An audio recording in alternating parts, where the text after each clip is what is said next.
everybody, it's me, Arlene, Delicious Delights, and welcome to my channel. So I want to do something a little different for today's video. It's a tag video. So it's been a very long time since I've made a video like this. It's called the I Love Perfume tag. I have done a video like this maybe a few years ago, but my answers are now updated. So before I begin, I'd like to tag anyone who would like to do this tag. If you're a reviewer or if you want to just answer in the comments, that's fine too. But yeah, there's 10 questions in total here. And let's just jump right into this tag. So the first question is, what fragrance is next on your list to buy? So I actually have quite a few. I do want to get a bottle of Blanche Bête by Liquide Imaginaires. I have talked quite a lot about this fragrance recently. It's such a comforting, beautiful, silky white chocolate, coconut, musky gourmand scent that performs really well. It makes me feel calm when I wear this. I wear this at nighttime a lot and I'm in love with this scent. It's one of my most favorite discoveries, a niche discovery perfumes of the year. So I have a little decant of it. I can just throw this in my purse or take it for travel, but I do want to get a bottle of it at some point. Another bottle that I would like, or another few bottles, is actually from the Libre collection. I have travel sizes of both Libre EDP Intense and Libre Le Parfum from the House of YSL. Love the scent so much. One of the best designers out there, a recent designer, women's perfumes, in my opinion. Do I need both? I don't know. Maybe I do. I love the bottle designs of this perfume. And yeah, the intense version is very intense. It's strong, bold, and it has like an oomph to it, a nice kick to it.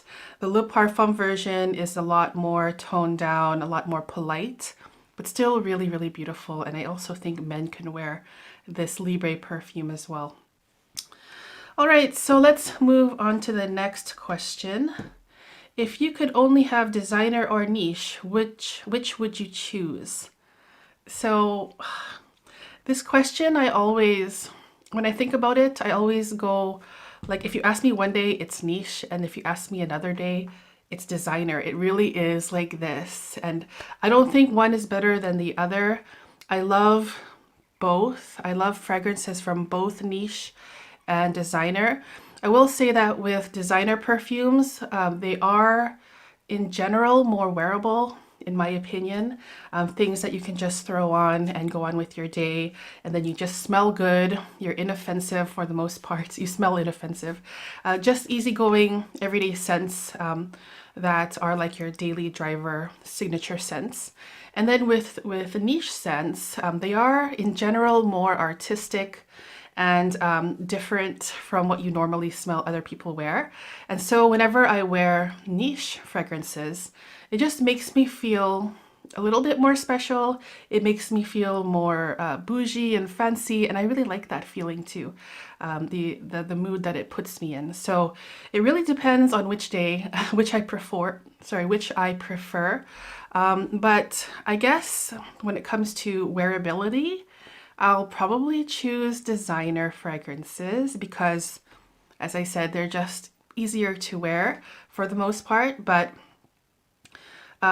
for niche scents, they just feel more special. There's something for me that's a little bit extra about them, and I really like that as well. So today I'm going to say designer, also because they are less expensive than niche, but then I am noticing that the prices for designer perfumes are raising higher and higher. A lot of perfumes, designer and niche, it's all expensive. It's all in that category. But yeah, let's just leave it at that for now. I can talk a lot about that, but today I'll say designer fragrances. Question 3. What are your best and worst blind buys?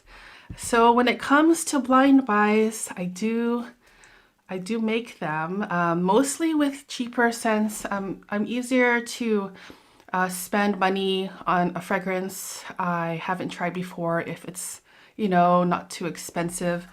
Now, let's start off with my best blind buys. Well, I have so many, but I just picked out a few for my collection. Recently, I picked this up. This is the Library of Fragrance Pineapple.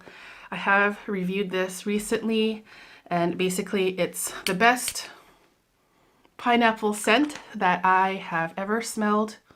It's the most realistic. It doesn't last very long, you guys. That's the problem with this, but it's very inexpensive, like 12 euros or something, and then you can just reapply it if you want. But I really wish that they made a stronger concentration of this. This is an eau de cologne, but if they made an EDP of this, I think it would be like one of my favorite scents ever. So that was a blind buy success. Another one that was a blind buy success, and this one isn't a cheapie, but I thought I'd just mention it anyway, because I do sometimes make more expensive blind buys, but for the most part, it's more cheapie scents that I blind buy. But this one is from the house of, gosh, I can't even remember. This is, anyway, I'm just gonna write it down there somewhere. It's called Click Song. And for some reason, oh, it's Une Nuit Nomade. That is the house. It says Une Nuit au Cap there, Click Song. This is a beast mode amber scent that I will talk about in the near future. It's quite a new one in my collection. I blind bought this one before I left for Canada earlier this year. And my husband loves this scent whenever I wear this, so yeah, I will review this or talk about it in an upcoming video, but this one, Click Song Une Nuit Nomade, such a beautiful, rich, intense, ambery perfume. Okay, oh, I have another one here that was a fantastic blind buy as well. This is a cheapie, Elizabeth Arden, Fifth Avenue Royale. Very big bottle here. This is 125 milliliters. And this one is a leather scent. I think I paid 20-ish euros for this. I can't remember exactly. I have heard about it in the community, and that's why I decided to pick it up. And this honestly smells more expensive than what I paid for it. It's like dark, rich, leathery. I think there's woods and maybe a little bit of oud in here. I can't remember the notes. But this is a beautiful unisex perfume. So underrated, and I don't really talk about it that much, but I do love it a lot. Fifth Avenue Royale. And now let's move on to the blind buy that was a complete fail, the worst blind buy. I think this was earlier this year or late last year that I made this. Luckily for me, it wasn't expensive. It's from H&M, and it's called Les Cailles Vetiver. And I love vetiver as a note, normally, but this one just did not smell good on me at all. By the way, with this H&M collection, I think this might be discontinued now. They also named the perfumer back here as well, which is a nice touch. It's Olivier Pecheux. Here is the bottle, Les Cailles Vetiver, and I will just spray it quickly on a test strip here.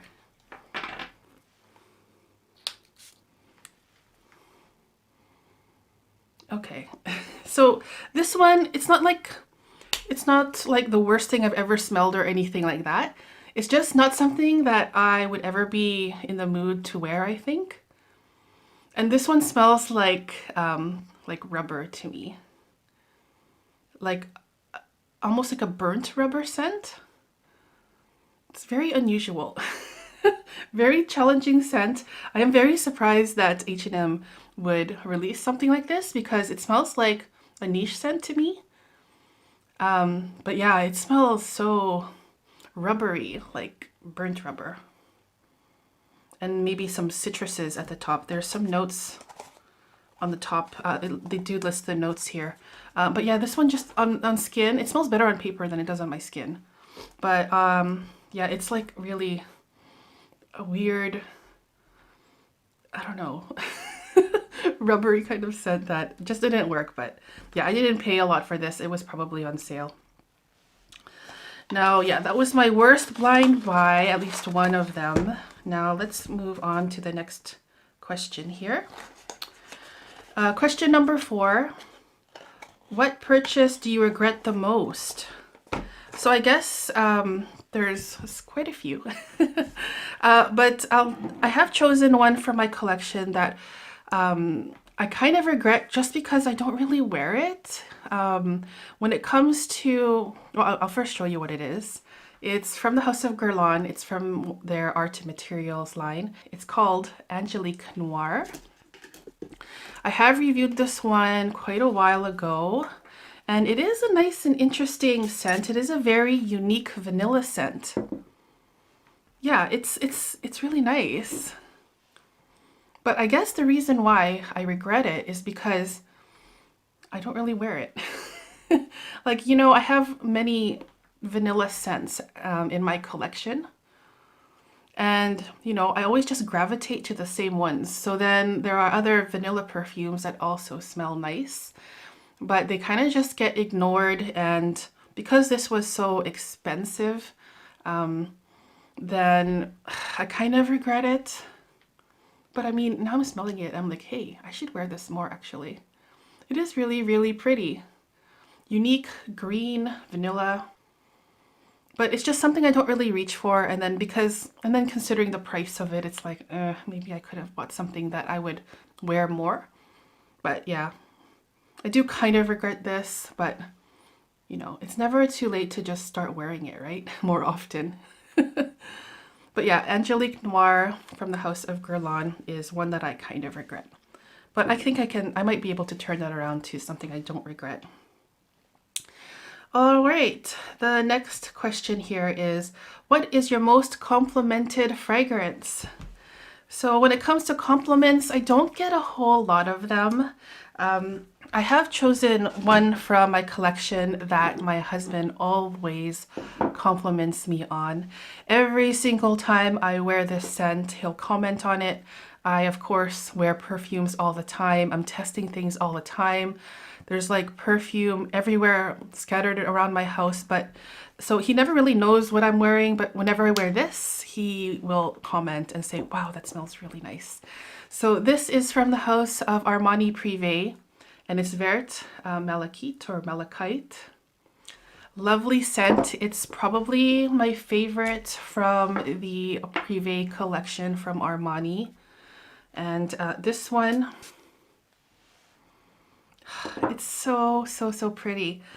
It is a beautiful kind of gourmandy floral. We get a lot of tuberose in here, and the texture that I get is like a whipped cream or an ice cream mixed in with the tuberose scent.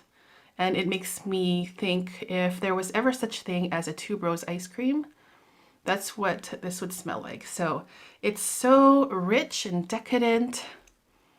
It's strong, and I just love this scent. I love wearing this, and as I said, my husband is like so in love with this scent. And so yeah, this is definitely one of my most complimented scents coming from my husband. I think soon I will do a most complimented list from my husband. Like, he always comments if he really likes something, and he also comments on things that he hates. So maybe that's another video idea for another day. But yeah, this is one of my most complimented scents, if not the number one. All right, next question is number 6. What are the most expensive and least expensive fragrances in your collection? Okay, so the most expensive scents that I own, the first one here is Amouage Sunshine. This is retail, I think it's 325. I did just check recently. 325 euros for a 100 ml bottle of this. I did not pay that. I got this on discount, so that's really nice. But yeah, that's my most expensive perfume. I actually own two of these ones. I have one here and also one in Canada because it is like my favorite scent, or my favorite niche scent. Another really expensive one in my collection is now discontinued, unfortunately. This is from the house of Maison Francis Kurkdjian, and it's called Oud Cashmere Mood. It's the extrait de parfum. Oud is something that I love, but I have to be in the mood to wear. And I haven't actually been in the mood to wear oud lately. But anyways, yeah, this one, as I said, is discontinued, but I think it's like 390 or 95 for this euros. I'm lying, 295. Now I'm getting mixed up. I didn't pay for that. I also got this on discount, which is really nice. But yeah, those are my two most expensive perfumes. And then least expensive. Okay, so this one was at my local Action store. It's like a store in the Netherlands that kind of is like a smaller version of Walmart where they have a lot of like discounted things. And this is from the house of, not really house, it's a celebrity fragrance. It's Lady Gaga Eau de Gaga. This one is 15 mils. I paid like a few euros for this. I can't remember exactly, but it was really, really cheap. It was a blind buy. And I was curious about it. And you know what, you guys? This is actually a really, really nice scent. It really surprised me. And I think, if I remember right, some people have compared this to Tom Ford Azure Lime, which is also a really nice scent. Wow. So yeah, you get this really nice fresh citrus scent in here. But there's also something dark under that. And I can't remember the notes. Quite earthy, but really nice unisex scent. It doesn't smell like a celebrity scent at all. It smells more expensive than the few euros that I paid. And yeah, Eau de Gaga, discontinued, a few euros. If, yeah, I really like this. I should actually wear this more. I haven't brought it out from my collection in a very long time. But yeah, this is one of my least expensive fragrances. If I ever saw this on a discount web shop again for a bigger bottle, I might even pick it up because this is actually a gorgeous, gorgeous, underrated celebrity scent. All right, so question number 7. What fragrance house takes up the most space in your collection? So I actually had to go check my collection because I actually didn't know the answer to this. And surprisingly, it was Guerlain. And I have 3, as you can see back here. I have 2 Shalimars and I have the Idol. My favorite Guerlain fragrances, my must-have fragrances are from the Art and Materials collection. We have the Spiritus Double Vanille, my favorite vanilla scent. Sorry, I'm holding it weird. Spiritus Double Vanille, and then my other favorite is Tonka Imperial. So yeah, I guess it's Guerlain, and I wouldn't even say it's my most favorite house, but apparently this is the house that I own the most bottles from. Question number 8. What is your favorite discontinued fragrance? Now I have a few here. I picked out 3 from my collection that I am very sad that they discontinued. The first one here is from the house of L'Occitane, or L'Occitane. I'm not sure how to say that correctly. But this one is called Honey and Miel, or Honey and Citron. And this bottle here is really, really cute. It has like the honeycomb kind of design, textured thing. It just is a very pretty bottle. It says L'Occitane there, which isn't really showing up there. But yeah, this is probably my favorite from the entire house. They do have many fragrances that are really nice and wearable. I'm not sure why they discontinued this honey and citron, honey and lemon, sorry. Honey and lemon, eau de toilette. And this one is such a delicious honey, sugary, vanilla. I kind of also get the texture of caramel in here. It has some spice. It reminds me of a honey tea, and then you drizzle some caramel inside of it. And it also really reminds me of Lyra from Xerjoff Casamarati. I'm not saying they're the same, but very similar. And if I had to choose between Lyra or this one, I would choose this one. Oh, it's such a beautiful scent, so sweet and delicious and so warm and cozy. My favorite honey scent, and it's more like a honey caramel butterscotch kind of thing. Butterscotch, vanilla, and tea and spices. Yeah, that's one of my favorite discontinued fragrances. Another discontinued fragrance that I don't really talk a lot about, it's a flanker of one of my most favorite men's marketed perfumes, and it's called Givenchy Pie. This is the Eau Fraiche version. The original version I really, really love. It was one of my first loves when it comes to perfume. I'm talking about the vintage version. I have tried new versions of Pie, and it just doesn't have the magic that the vintage version does. But this is the Eau Fraiche version, and oh, this is such a nice vanilla, freshy kind of scent. You definitely get the original Givenchy Pie DNA in here, but it has just a nice lighter feeling. It's not as heavy on the benzoin. Just a nice freshy vanilla, green vanilla too. You can see the green juice there. Yeah, really, really nice one that is definitely unisex. And another discontinued fragrance that I'm very, very sad that they discontinued is Elie Saab Amande Tonka Essence Number 10. This is from their more private collection. And Amande Tonka, oh my gosh, it's so beautiful. One of my most favorite Tonka scents. I think Tonka is one of my favorite notes. I love the dark juice here. You get a nice, deep, nutty almond in here. And then sweetness from Tonka, of course. And it's just so cozy and warm and delicious and super sexy, and just kind of gives off this dark, mysterious kind of vibe in here. There might be some leather in here as well, but it's in the background. Nice sweetness. It isn't too sweet though.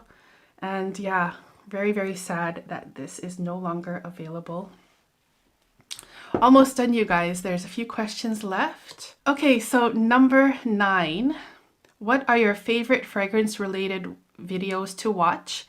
Well, to be honest, I don't really watch as much as I used to. When I first started this hobby, I watched a lot of fragrance videos. Now it's, once in a while, mostly because of time. But yeah, I do have some favorite reviewers that I like to watch and support, even though I don't comment all the time. But I also really like sampling videos. When I do watch, I like to be exposed to fragrances that I haven't heard of before, or fragrances that aren't very popular. But yeah, I do like quick sniff sampling first impressions videos a lot. And the last question here, what fragrance describes you? So I had to think long and hard about this question, and I came up with 2 fragrances in my collection that I would say describes me well. So the first one here is Guerlain Mandarin Basilic. This is one of my signature scents. I do reach for this one quite a lot. You can tell from the amount in there. This is a beautiful orange scent. It's like a green orange, sweet, tart, polite, inoffensive. In real life, I am a shy person, and I think because this is such a light scent that doesn't last forever, it's kind of like, I don't know how to say it. It's a shy scent maybe because it doesn't really project a lot, but it's one that makes me happy. I love orange notes in fragrance.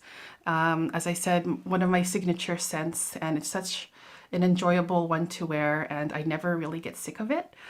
So Mandarin Basilic, I would say, is one that kind of describes me. And another one that kind of describes me is from the house of Hugo Boss. This one is pretty much empty, you guys. Usually when I wear or use up bottles, I do leave a little bit left in there just so that I can have it for a reference. But this is empty to me, I would say. And it's Hugo Boss, the scent Private Accord. Now this one is such a beautiful scent. I got through this bottle pretty quickly. And I think it's actually discontinued now, unfortunately. You guys can correct me if I'm wrong on that one, but it's such a nice scent, you guys. I love this one. Anyways, Hugo Boss Scent Private Accord is a gourmand scent. I love gourmand fragrances. It's probably my favorite type of perfume to wear and to smell. But this gourmand fragrance is light. It doesn't... it's not like the longest lasting perfume. It is a polite, light gourmand scent. You get notes of coffee in here. There's a sweetness from chocolate or cocoa or something like that, probably vanilla. I can't remember the notes. But it's an easy to wear, easygoing gourmand scent that is just very inoffensive and very likable, and I just love wearing this scent so much. So I would say this would describe me a lot. So those are the two. Now, yeah, that was my list, or not list, the answers to the questions from the I Love Perfume tag. Again, if you guys want to do this tag, anyone in a video or in the comments, that would be really fun to hear about or watch. Thank you so much for tuning in to this very, very long video. I really appreciate it, and I'll see you guys soon in the next video. Take care, guys. Bye-bye.